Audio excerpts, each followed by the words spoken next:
স্বপ্নের ট্রেক দুঃস্বপ্ন দেখিয়ে দিচ্ছেন। আমাকে যে এইরকম হুটোপাটায় বেরিয়ে যেতে হবে আমি কোনো দিন কখনো ভাবিনি। এই ট্রেকটাতে যেতে আমি যত বাধার সম্মুখীন হচ্ছি, এত বাধার সম্মুখীন আমি কোনো ট্রেকে হইনি। ব্লান্ডারের পর ব্লান্ডার। যাওয়ার প্ল্যান যখন 1 বছর আগে থেকে ছিল, তাহলে যাওয়ার আগের দিন কেন এত হুটোপাটা করছি এটাই ভাবছো তো? নিজের ইরেসপন্সিবিলিটির কারণেই এই সমস্ত ভোগান্তি। তৎকাল টিকিটে ভরসা ছিল, কিন্তু এসি তো ছাড়ো, স্লিপারেও যখন একটা সিট পাইনি, প্ল্যানটা একদম ক্যান্সেল হতে চলেছে। স্বপ্নের ট্রেক যখন একটুর জন্য হাতছাড়া হতে চলেছে, তখনই একটা নতুন রুট পাওয়া গেল নেপাল যাওয়ার। কিন্তু সেই রুটে যেতে গেলে আর এক মুহূর্ত অপেক্ষা না করে এক্ষুনি এই মুহূর্তে বেরোতে হবে বাড়ি থেকে। ডুবন্ত মানুষ খড়কুটোকেও আঁকড়ে ধরে, আর এই 1% চান্সটাকে আমি কি করে হাতছাড়া হতে দিতাম। তখনই মাকে টাটা করে আমি বেরিয়ে পড়লাম স্টেশনের উদ্দেশ্যে। তখনও কি জানি যে এখানেই পরীক্ষার শেষ নয়। আমি তো ড্যাং ড্যাং করে সময়ের বেশ কিছুটা আগেই স্টেশনে পৌঁছে গেছি সমস্ত জিনিসপত্র নিয়ে। আরাম করে উইন্ডো সিটে বসে মাকে ফোনও করে দিয়েছি, হ্যাঁ মা ট্রেনে উঠে গেছি। তখনই মনে পড়ে, সে কি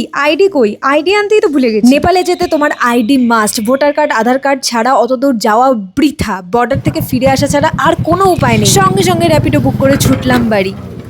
ও মা, মায়ের তো রীতিমতো ভূত দেখার মতো অবস্থা। সে কি রে, তুই ফিরে এলি? আইডি ফেলে গেছি। Tata tata. ফোনে চার্জ দিয়ে রাখবা। Tata tata tata tata.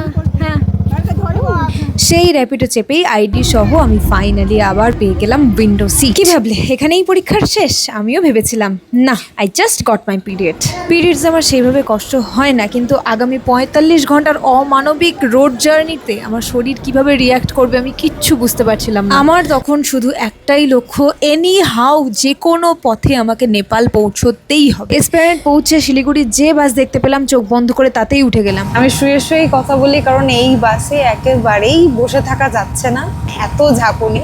আমার মনে হচ্ছে আমি গড়িয়ে ওদিক দিয়ে পড়ে না যাই, আমার এত ভয় লাগছে।